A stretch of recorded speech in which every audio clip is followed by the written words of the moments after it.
여러분은 냄새에 얼마나 예민하신가요? 어떤 분들은 조금 역한 냄새에도 헛구역질을 하시는 분들이 있죠. 특히 한국에 살면서 엘리베이터, 지하철, 버스 같은 공공장소에 외국인이 나타나면 순간적으로 냄새에 코를 잡거나 숨을 멈추는 경험이 있으실 겁니다. 그런데 그런 냄새가 본인에게서 난다면요? 아무리 씻어도 냄새가 없어지지 않고 주변의 시선을 받는다면 어떻게 하시겠어요? 사회적 관계가, 자존감이 무너져 내리겠죠? 오늘 이야기의 주인공은 이탈리아 북부의 작은 도시에서 자란 여성입니다. 그녀는 사춘기부터 액취증으로 인해 깊은 상처로 세상과 단절됐다고 합니다. 그러다 우연히 알게 된 한국에서 그녀의 삶은 180도 바뀌게 되었다고 하는데요. 그녀의 이야기 한번 들어보시죠. 안녕하세요. 저는 클라우디아입니다. 저는 어릴 적부터 사람들 시선을 참 많이 신경 썼어요. 북이탈리아의 작은 도시에서 자란 제게 타인의 시선은 언제나 중요했습니다. 우리 마을은 모두가 서로를 알고 지내는 그런 곳이었어요. 어쩌면 그래서 더 신경이 쓰였는지도 모릅니다. 중학교 때까지는 그래도 주변 친구들과 어울리는데 큰 어려움이 없었어요. 함께 어울리고, 웃고, 학교 과제도 같이 하면서 평범한 일상을 보냈습니다. 그러던 것이 고등학교에 입학하면서 모든 것이 달라지기 시작했어요. 새로운 환경에서 더 심해진 사춘기가 찾아오며 제 몸에도 여러 변화가 생겼습니다. 키가 더 크고, 몸 곳곳에 변화도 많이 생기고, 그리고 몸에서 냄새가 더 강하게 나기 시작했어요. 처음에는 단순히 여름이라 더워서 그런가 싶었습니다. 이탈리아의 여름은 습하고 더운 날이 많아서 땀이 많이 나는 건 자연스러운 일이었어요. 하지만 가을이 되고 날씨가 선선해져도 그 냄새는 사라지지 않았습니다. 매일 아침 샤워를 하고 데오드란트도 뿌렸어요. 엄마가 사준 향수도 조금씩 뿌렸습니다. 그런데도 이상하게 냄새가 사라지지 않았어요. 오히려 데오드란트와 향수가 섞인 이상한 냄새가 더 강해진 것 같았습니다. 처음 그 변화를 느꼈을 때는 제가 예민해져서 혼자만 느끼는 거라고 생각했어요. 하지만 곧 주변 사람들의 반응을 통해 그게 아니라는 걸 알게 되었습니다. 학교에서 친구들이 은근슬쩍 저와 거리를 두기 시작했어요.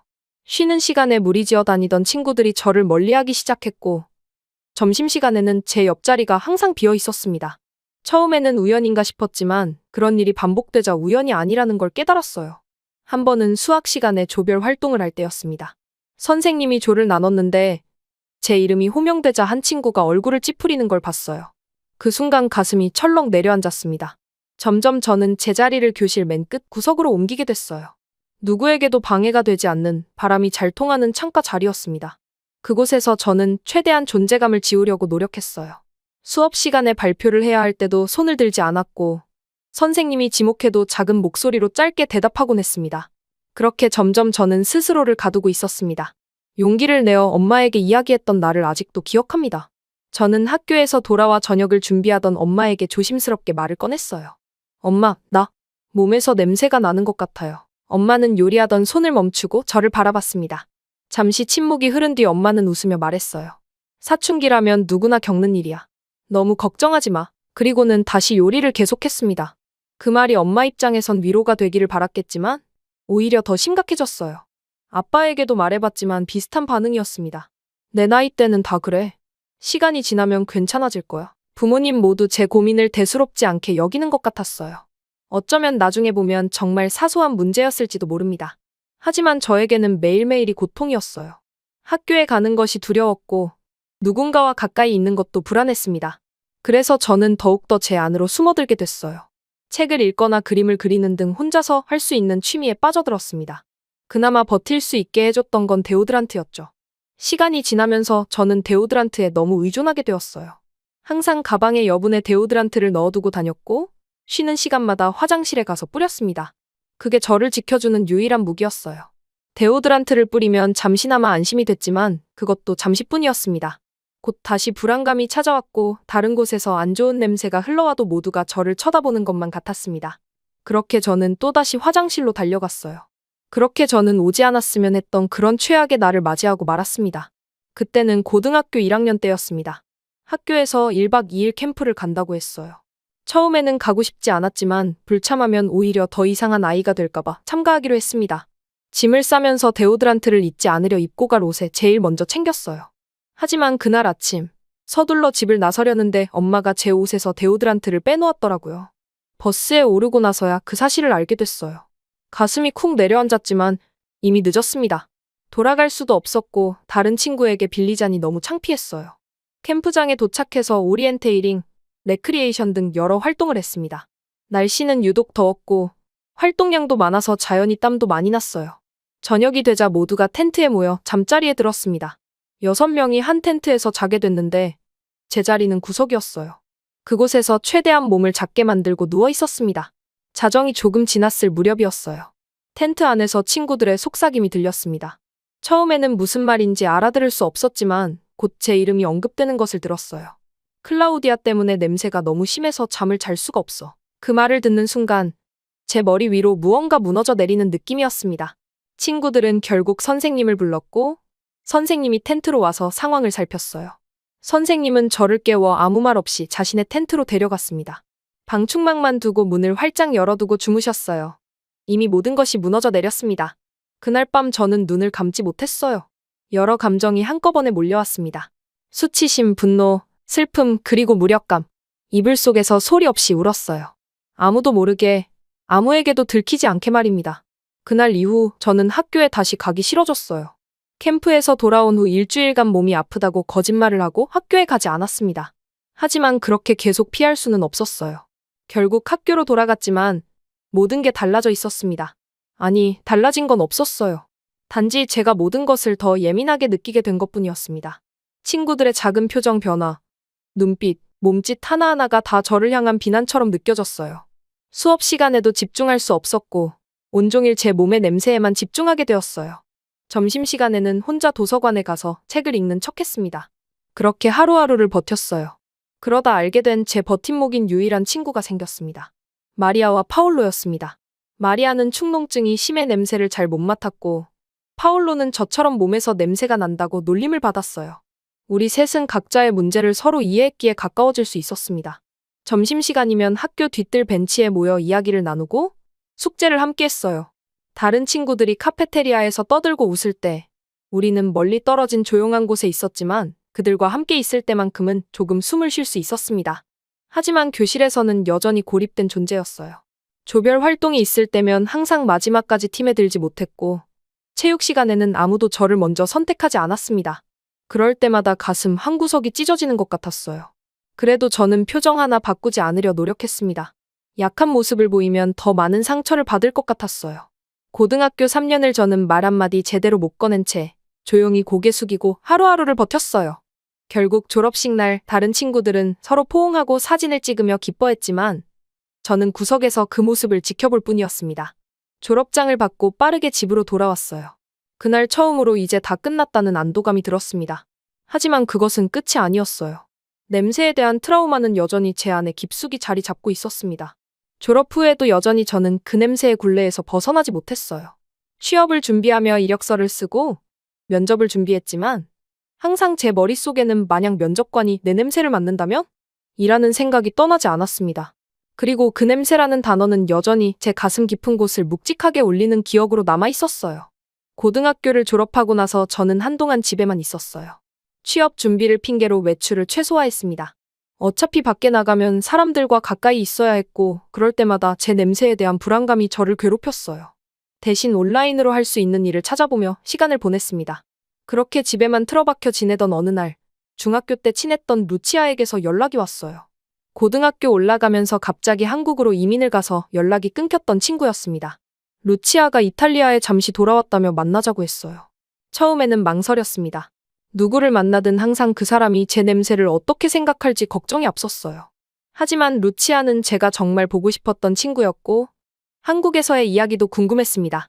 결국 저는 용기를 내어 만남을 약속했어요. 약속 당일 저는 평소보다 더 많은 시간을 씻고 준비하는 데 썼습니다. 데오드란트를 평소보다 더 많이 뿌리고 향수도 조금 더 많이 뿌렸어요. 그리고 여분의 데오드란트와 향수를 가방에 넣어 집을 나섰습니다. 우리는 도시 중심가에 있는 작은 카페에서 만나기로 했어요. 저는 약속 시간보다 일찍 도착해서 구석진 자리를 잡았습니다. 그리고 루치아를 기다렸어요. 문이 열리고 루치아가 들어왔을 때 저는 그녀를 알아보지 못할 뻔했습니다. 예전에 루치아는 항상 고개를 숙이고 조용히 다니던 소녀였어요. 하지만 지금의 루치아는 당당한 걸음걸이로 들어와 주변을 환하게 비추는 듯한 미소를 짓고 있었습니다. 그녀의 긴 머리카락은 반듯하게 정돈되어 있었고 옷차림도 단정하면서도 세련되었어요. 클라우디아, 그녀가 저를 발견하고 반갑게 불렀습니다. 우리는 포옹을 나누었고 그때 저는 루치아에게서 나는 향기를 맡았어요. 그것은 제가 익숙한 향수나 데오드란트 냄새가 아니었습니다. 은은하게 풍기는 비누향 같은 것이었어요. 깨끗하고 부드러운 그런 향기였습니다. 루치아는 한국에서의 생활에 대해 열정적으로 이야기했어요. 학교 생활, 음식, 문화, 언어 등 모든 것이 신기하고 즐거웠다고 했습니다. 처음에는 적응이 어려웠지만 지금은 오히려 한국이 더 편하게 느껴진다고 했어요. 그녀의 눈은 이야기를 하는 내내 반짝거렸습니다. 이탈리아 도착하자마자 조금 버거운 냄새가 났다면서 한국 사람들은 정말 깨끗해. 하루에 한 번이 아니라 2번씩 샤워하는 사람도 많고 옷도 입었던 건 바로 세탁해. 그리고 향수보다는 깨끗한 느낌을 더 중요하게 생각해. 루치아의 말에 저는 궁금증이 생겼어요. 저도 매일 샤워를 하고 깨끗한 옷을 입었는데 왜 제게는 그런 깨끗한 느낌이 없는 걸까요? 그래서 저는 용기를 내어 물었습니다. 나 지금도 냄새나? 제 목소리는 떨렸어요. 이런 질문을 하는 것이 너무 창피했지만 루치아라면 솔직하게 대답해 줄 것 같았습니다. 루치아는 잠시 망설이다가 조심스럽게 대답했어요. 불쾌한 냄새는 아닌데 데오드란트 냄새가 되게 세. 오히려 그게 더 자극적이야. 코를 찔러 그 말을 듣는 순간 제 가슴이 철렁 내려앉았습니다. 저는 데오드란트와 향수로 냄새를 가리려고 했는데 그것이 오히려 더 자극적인 냄새였다니요. 제가 믿고 의지하던 향이 사실은 또 다른 불편함을 주고 있었던 거예요. 루치아는 제 표정을 보고 재빨리 말을 이어갔습니다. 한국 사람들은 채취에 굉장히 민감해. 그래서 냄새를 가리는 게 아니라 애초에 냄새가 나지 않도록 관리하는 편이야. 깨끗한 피부, 깨끗한 옷, 그리고 위생 관리가 정말 철저해. 저는 그녀의 말을 들으며 더 많은 궁금증이 생겼어요. 어떻게 하면 냄새를 완전히 없앨 수 있을까요? 단순히 가리는 것이 아니라 정말로 냄새가 나지 않게 할 수 있을까요? 그런데 사실 액취증이 있는 사람들은 수술을 받기도 해.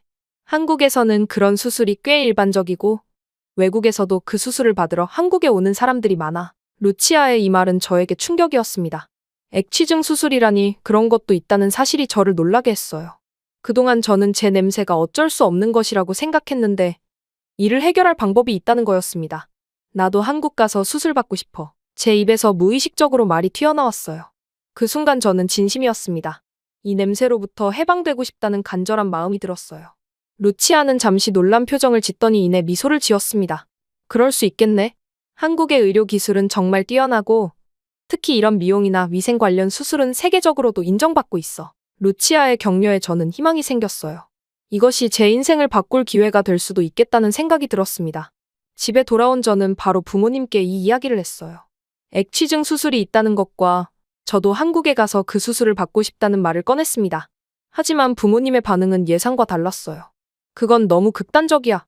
별것도 아닌 걸로 수술까지 하다니 그건 낭비야. 부모님은 거의 비웃듯 말했습니다. 그들에게 제 고민은 단지 사소한 문제였고 수술같이 극단적인 해결책을 찾는 것은 어리석게 보였나 봐요.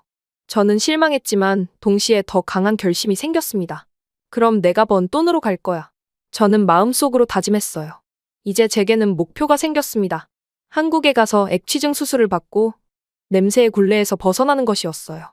그것은 단순히 냄새를 없애는 것 이상의 의미가 있었습니다. 저 자신을 다시 찾고 새로운 인생을 시작하는 것이었어요. 다음 날부터 저는 일자리를 찾기 시작했습니다. 이때까지 냄새 때문에 주저하던 것들인데 이제 희망이 생겨서일까요? 빨리 일하고 싶었어요. 처음엔 주변 카페에 이력서를 넣었습니다. 면접을 볼 때마다 제 냄새가 거슬릴까봐 불안했지만 루치아의 조언대로 향수와 데오드란트 양을 줄이고 대신 깨끗한 옷과 자주 갈아입는 것에 신경 썼습니다.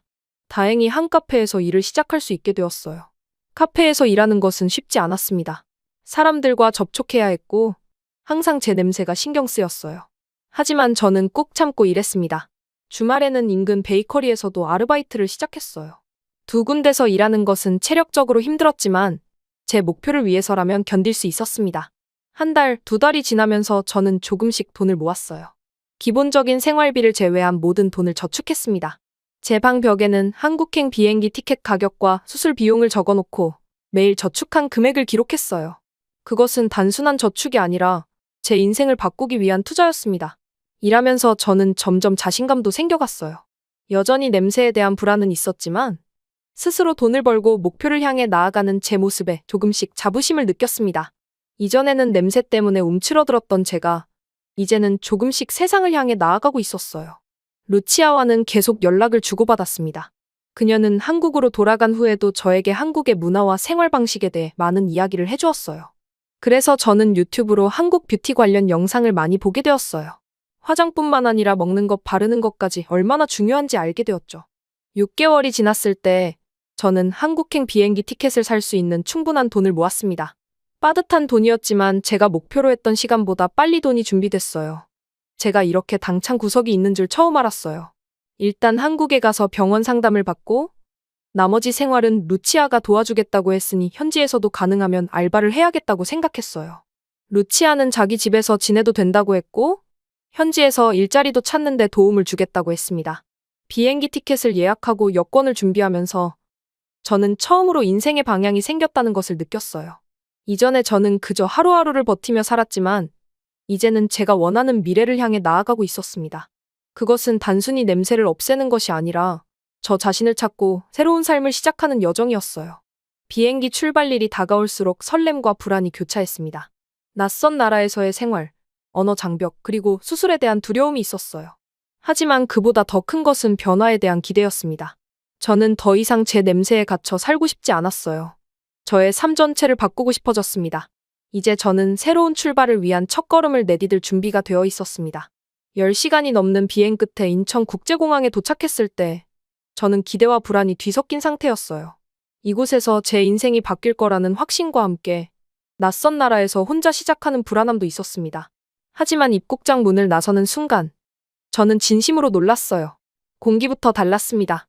이탈리아에서는 거리를 걸을 때마다 음식 냄새, 배기가스, 사람들의 향수 냄새와 묘하게 톡 쏘는 암모니아 냄새가 뒤섞여 늘 코끝을 자극했어요. 하지만 한국의 공항은 놀라울 정도로 깨끗했습니다. 사람들로 붐비는 공간임에도 불구하고 인공적인 향기나 음식 냄새는 거의 느껴지지 않았어요. 제가 맡은 건 아주 미세한 비누향과 공조 시스템에서 나오는 깨끗한 공기뿐이었습니다. 루치아가 공항에서 저를 반갑게 맞이해 주었어요. 그녀는 한국어로 택시 기사님과 대화를 나누며 제가 한국에 처음 왔다고 말했습니다. 창밖으로 펼쳐지는 서울의 풍경은 정돈되고 깔끔했어요. 이탈리아의 오래된 건물들과는 달리 모든 것이 새롭고 반짝거렸습니다.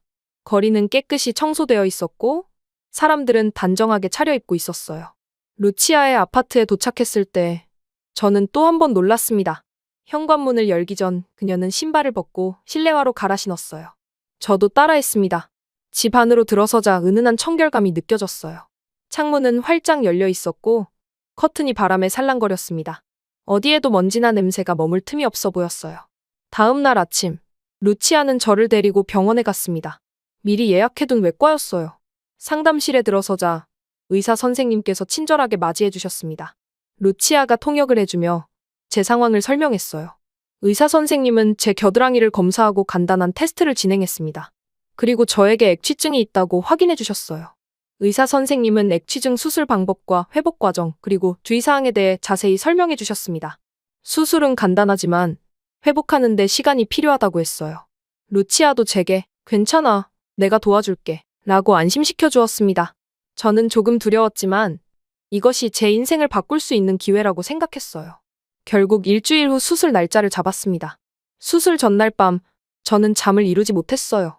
수술이 성공할까? 통증은 심하지 않을까? 정말로 제 냄새가 사라질까? 여러 생각이 머릿속을 맴돌았습니다. 루치아는 제게 따뜻한 우유를 가져다주며 걱정하지 말라고 했어요. 그녀의 격려에 조금 마음이 놓였지만 여전히 불안했습니다. 수술 당일 저는 병원에 도착했어요. 간호사들이 친절하게 준비를 도와주었습니다. 국소 마취 주사를 맞을 때는 조금 아팠지만 곧 감각이 무뎌졌어요. 수술 과정은 생각보다 빨리 끝났습니다. 의사 선생님은 수술이 성공적이었다며 미소 지어주셨어요. 수술 후 루치아의 집으로 돌아왔을 때 저는 지쳐 있었습니다. 겨드랑이 부위가 붕대로 감싸져 있었고 움직일 때마다 약간의 통증이 느껴졌어요. 루치아는 제게 편안한 자리를 마련해주고 약을 챙겨주었습니다. 그리고 이제 새 출발이야 라고 말해주었어요. 회복 기간 동안 저는 루치아의 생활 방식을 가까이서 지켜볼 수 있었습니다. 그녀는 하루에 2번, 아침과 저녁에 샤워를 했어요. 매번 샤워 후에는 로션을 바르고 깨끗한 옷으로 갈아입었습니다. 수건과 속옷은 매일 교체했고 침구류도 일주일에 2번씩 세탁했어요. 처음에는 이런 습관이 과하다고 느꼈습니다. 이탈리아에서는 하루에 한 번 샤워하는 것도 충분히 깨끗하다고 생각했어요. 하지만 루치아는 이게 한국식 생활 방식이야. 청결은 문화야. 라고 말했습니다. 점점 저도 그녀의 리듬에 적응해 갔어요. 수술 후 일주일이 지났을 때 의사 선생님께 다시 진료를 받았습니다. 상처는 잘 아물고 있었고 의사 선생님은 회복이 순조롭다고 말씀해 주셨어요. 이제 조금씩 팔을 들어 올리는 운동도 가능하다고 했습니다. 그리고 무엇보다 수술이 성공적이었으니 앞으로는 액취증 냄새가 크게 줄어들 거라고 했어요. 집으로 돌아오는 길에 루치아는 저를 작은 화장품 가게로 데려갔습니다. 그곳에서 그녀는 저에게 한국의 바디 케어 제품들을 소개해 주었어요. 미세한 입자가 있는 바디 스크럽, 보습력이 좋은 샤워 젤, 천연 성분의 데오드란트 등 다양한 제품이 있었습니다. 루치아는 이제부터는 자신을 케어하는 방법을 배워보자 고 말했어요. 그날부터 저는 루치아가 알려준 바디 케어 루틴을 따라하기 시작했습니다. 아침에 일어나면 샤워를 하고 바디 로션을 바르고 천연 데오드란트를 사용했어요. 저녁에는 다시 샤워를 하고 가끔은 바디 스크럽으로 각질을 제거했습니다. 처음에는 번거롭게 느껴졌지만 곧 이런 과정이 제 일상의 일부가 되었어요. 수술 후 2주차에 접어들면서 저는 루치아가 추천한 목욕탕에 가보기로 했습니다. 목욕탕은 한국의 목욕 문화를 경험할 수 있는 곳이라고 했어요. 처음에는 낯선 사람들 앞에서 옷을 벗는 것이 부끄러웠지만 루치아의 격려로 용기를 냈습니다. 목욕탕에 들어서자 저는 새로운 세계를 만난 느낌이었어요. 여러 종류의 탕과 사우나, 휴식 공간이 있었습니다. 루치아는 저에게 목욕 문화의 예절을 가르쳐 주었어요. 먼저 몸을 깨끗이 씻고 그 다음 다양한 탕을 경험하는 것이었습니다.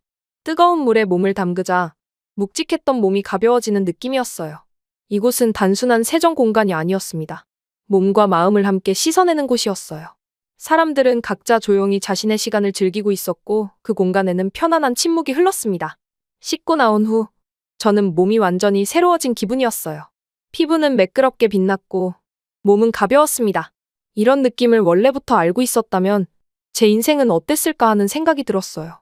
그날 이후로 목욕탕과 찜질방은 저희 주간 루틴이 되었습니다. 수술 후 3주차에 접어들면서 저는 루치아의 친구들을 만날 기회가 있었어요. 그들은 저에게 친절했고 서툰 한국어에도 웃으며 대화를 이어나갔습니다. 그중 한 명인 지연은 화장품 가게에서 일하고 있었어요.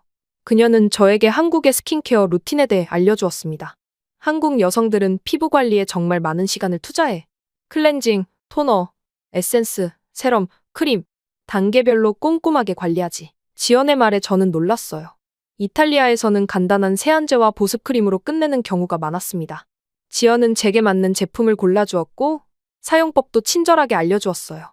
그날부터 저는 스킨케어 루틴도 시작했습니다. 아침 저녁으로 얼굴을 깨끗이 씻고 여러 단계의 제품을 발랐어요. 처음에는 번거롭게 느껴졌지만 곧 이 시간이 저를 위한 소중한 셀프케어 시간이라고 생각하게 되었습니다. 거울 속에 비친 제 얼굴이 점점 달라지는 것이 느껴졌어요. 회복 기간 내내 저는 샤워, 세탁, 정리 같은 기본적인 생활 습관이 어떻게 사람을 바꾸는지를 눈으로 확인했습니다. 그것은 단순한 위생 관리가 아니었어요. 자신을 존중하고 가꾸는 방식이었습니다.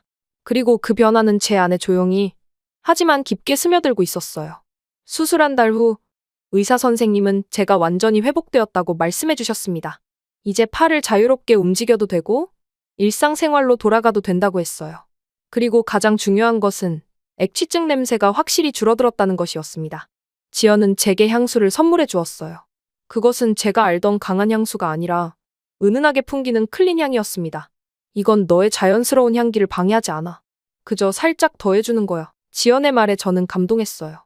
이제 저는 냄새를 가리는 게 아니라 향기로 저 자신을 표현하고 싶어졌습니다.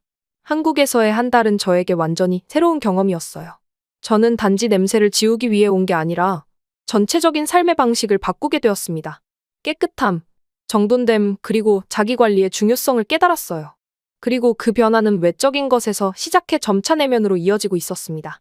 루치아의 집 욕실에 서서 거울을 바라보며 저는 한 달 전에 제 모습과 지금을 비교했어요. 피부는 더 맑아졌고 눈빛은 더 자신감 있어 보였습니다. 하지만 가장 큰 변화는 보이지 않는 곳에 있었어요. 그것은 제 마음속에서 일어난 변화였습니다. 더 이상 저는 제 냄새에 대한 불안감에 시달리지 않았어요. 대신 저 자신을 가꾸고 존중하는 방법을 배우고 있었습니다. 한 달의 경험은 저에게 많은 것을 가르쳐 주었어요. 청결은 단순한 위생 문제가 아니라 삶의 태도였습니다. 그리고 저는 이 태도를 이탈리아로 가져가고 싶었어요. 한국에서의 경험을 통해 저는 진정한 의미의 향기를 찾아가고 있었습니다. 한국에서의 한 달이 끝나고 저는 다시 이탈리아로 돌아갈 준비를 했어요. 루치아와 지연은 공항까지 배웅해 주었습니다. 헤어짐은 아쉬웠지만 저는 이제 달라진 모습으로 고향에 돌아갈 수 있다는 기대감도 있었어요. 루치아는 제게 작은 선물 상자를 건네주었습니다. 그 안에는 한국의 바디 케어 제품들과 작은 메모가 있었어요. 이제 내 안에는 한국이 있어. 잊지 마. 비행기 안에서 저는 창밖을 바라보며 지난 한 달을 되돌아보았습니다. 제 몸에서 일어난 변화도 컸지만 마음의 변화는 더 컸어요. 더 이상 제 냄새에 대한 두려움 때문에 움츠러들지 않아도 되었습니다. 대신 저는 제 몸을 소중히 여기고 가꾸는 방법을 배웠어요. 그것은 단순한 청결함을 넘어서는 자기 존중의 형태였습니다. 이탈리아의 로마 공항에 도착했을 때 저는 깊게 숨을 들이마셨어요. 그리고 그 순간 제가 얼마나 변했는지 깨달았습니다. 공항을 나서는 순간부터 거리에서 여러 냄새가 느껴졌어요. 배기가스, 음식 냄새, 사람들의 향수 냄새가 섞여 코끝을 자극했습니다. 예전에는 당연하게 여겼던 이 냄새들이 이제는 너무 강하게 느껴졌어요. 택시를 타고 집으로 가는 동안 저는 창문을 열어 바람을 맞았습니다. 고향의 풍경은 그대로였지만 제 시선은 달라져 있었어요. 곳곳에 흩어진 쓰레기, 담배 꽁초, 그리고 지저분한 골목길들이 눈에 들어왔습니다. 예전에는 그저 일상의 일부로 받아들였던 것들이 이제는 불편하게 느껴졌어요. 집에 도착했을 때 부모님은 현관에서 저를 반갑게 맞이해 주셨습니다. 엄마는 저를 꼭 안아주시며 우리 딸 달라 보인다 고 말씀하셨어요. 아빠는 어색하게 미소 지으시며 좋은 냄새가 나는데? 라고 했습니다. 그 말을 들은 순간 저는 처음으로 당당해졌어요. 그냥 매일 샤워하고 깨끗한 옷 입은 것뿐이에요. 라고 대답했습니다. 그날 저녁 가족 식사 시간에 저는 한국에서의 경험을 나누었어요. 수술 이야기부터 시작해서 한국의 청결 문화, 목욕 문화, 그리고 스킨케어 루틴까지 모든 것을 설명했습니다. 부모님은 처음에는 의아해하셨지만 점점 흥미를 보이셨어요. 특히 엄마는 제가 가져온 한국 화장품에 관심을 보이셨습니다. 그리고 그간 부모님이 제 방을 청소하시면서 제가 얼마나 괴로웠으면 이렇게 한국까지 가게 되었을지 생각하셨다고 했어요. 그렇게 제 마음을 이해해 주셨어요. 그리고 너무 쉽게만 생각했던 자신들의 모습을 용서해달라고 하셨습니다. 이미 저는 제 수술이 성공한 뒤로 세상을 받아들이는 게 많이 달라진 것을 느꼈습니다. 전에 들으면 예민하게 반응했을 이야기도 서운한 것도 이제 웃으면서 들을 수 있었죠. 부모님도 그 모습의 냄새가 얼마나 자신의 딸을 괴롭혔는지 한 번 더 느끼셨어요. 다음 날, 저는 고등학교 친구들과 만나기로 했어요. 카페에서 옛 친구들을 만나는 것은 설레면서도 긴장되는 일이었습니다. 그들에게 제 냄새가 어떻게 느껴질지, 그들은 저를 어떻게 볼지 궁금했어요. 하지만 이제 저는 더 이상 그 불안감에 지배당하지 않았습니다. 카페에 들어서자 친구들이 반갑게 손을 흔들었어요. 마르코, 소피아, 그리고 다니엘라까지 고등학교 때 친했던 친구들이 모여 있었습니다. 그들은 제 변화된 모습에 놀라워했어요. 와, 클라우디아. 완전 달라 보여. 소피아가 먼저 말을 꺼냈습니다. 대화를 나누면서 저는 전과 다른 점을 느꼈어요. 친구들이 앉아있는 자리에서 강한 향수 냄새가 났습니다. 소피아의 달콤한 향수, 다니엘라의 시트러스 향, 그리고 마르코의 무스키한 향이 섞여 꽤 자극적으로 느껴졌어요. 예전에는 그 향기에 묻혀 있었던 제가 이제는 그 향기를 너무 선명하게 느끼고 있었습니다. 이야기 중에 다니엘라가 갑자기 제게 물었어요. 너 향수 안 뿌렸어? 뭔가 향기가 달라. 저는 미소 지으며 대답했습니다. 아니, 그냥 비누향일 거야. 그러자 소피아가 고개를 끄덕이며 맞아, 은은한 비누향 같아. 깨끗하고 좋은데 라고 말했어요. 그 순간 저는 한국에서 배운 습관과 문화를 하나하나 설명해주기 시작했습니다. 하루에 2번 샤워하기, 수건과 속옷 매일 교체하기, 침구를 자주 세탁하기, 그리고 과한 향수 대신 자연스러운 청결함을 유지하는 방법까지요. 친구들은 처음에는 의아해하다가 점점 흥미를 보였어요. 특히 한국의 찜질방 문화와 스킨케어 루틴에 관심을 가졌습니다. 그럼 너는 이제 향수를 안 써? 마르코가 물었어요. 저는 고개를 저었습니다.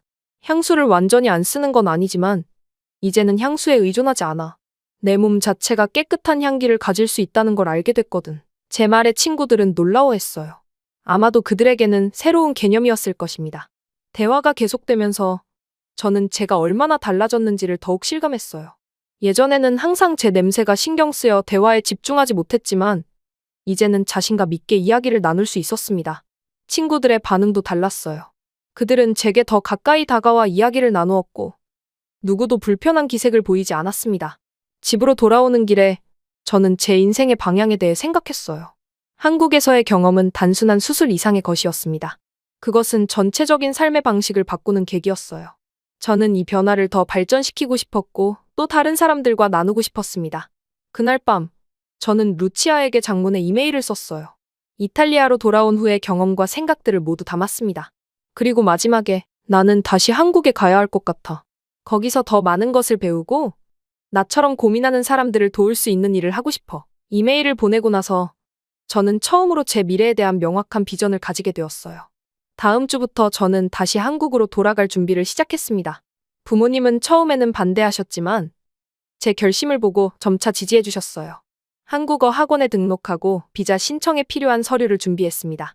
그리고 저녁에는 한국의 뷰티 산업에 대해 공부했어요. 저는 단순히 체험자가 아니라 전문가가 되고 싶었습니다. 3개월 후, 저는 다시 한국행 비행기에 올랐어요. 이번에는 단기 방문이 아니라 새로운 삶을 시작하기 위해서였습니다. 루치아는 처음 몇 달간 저를 자신의 집에 머물게 해주었고, 한국 생활에 정착하는데 큰 도움을 주었어요. 저는 낮에는 한국어 학원에 다니고, 저녁에는 뷰티샵에서 아르바이트를 시작했습니다. 처음 1년은 쉽지 않았어요. 언어 장벽, 문화 차이, 그리고 경제적인 어려움도 있었습니다. 하지만 저는 한 번도 포기하지 않았어요. 한국어 실력이 늘어감에 따라 저는 점점 더 많은 고객들과 소통할 수 있게 되었습니다. 그들의 피부 고민을 듣고 제 경험을 나누며 함께 해결책을 찾아갔어요. 2년 차에 접어들면서 저는 정식으로 에스테티션 자격증을 취득했습니다. 그리고 큰 프랜차이즈 뷰티 살롱에 취직했어요. 거기서 저는 다양한 고객들을 만나며 경험을 쌓았습니다. 특히 저처럼 채취 고민이 있는 외국인 고객들에게 많은 도움을 줄 수 있었어요. 그들에게 저는 단순한 뷰티 전문가가 아니라 같은 고민을 겪고 극복한 선배 같은 존재였습니다. 4년 차부터는 매니저로 승진하여 샵 운영 전반에 관여하게 되었어요. 고객 관리, 제품 선정, 직원 교육까지 다양한 경험을 통해 저는 언젠가 제 가게를 열기 위한 준비를 차근차근 해나갔습니다. 한국에서의 철저한 위생관념과 세심한 고객 케어는 제 직업 철학의 핵심이 되었어요.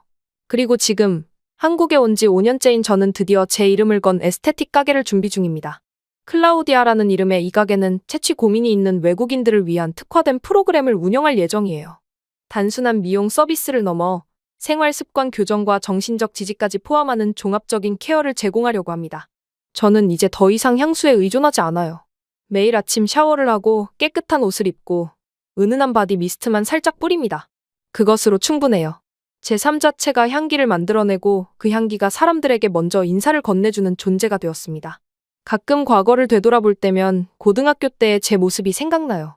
교실 구석에 혼자 앉아 움츠러들어 있던 그 아이가 지금은 당당하게 자신의 가게를 준비하고 있다니 믿기지 않습니다. 그 변화는 단순한 수술로 시작되었지만 진정한 변화는 제 안에서 일어났어요. 저는 냄새에서 도망치던 아이에서 향기로 사람을 맞이하는 어른이 되었습니다. 사실 당사자가 아니면 절대 모를 그런 고민과 고충이 있죠. 잘 씻으면 되지 않냐. 안 씻어서 그런 냄새가 난다는 오해를 받으며 살았던 제 삶이 얼마나 참혹했는지 압니다. 이제 저와 같은 고민, 그래서 자신의 삶을 살지 못하는 많은 분들에게 도움이 되고 싶어요. 제 도전 응원해주세요. 끝까지 들어주셔서 감사합니다.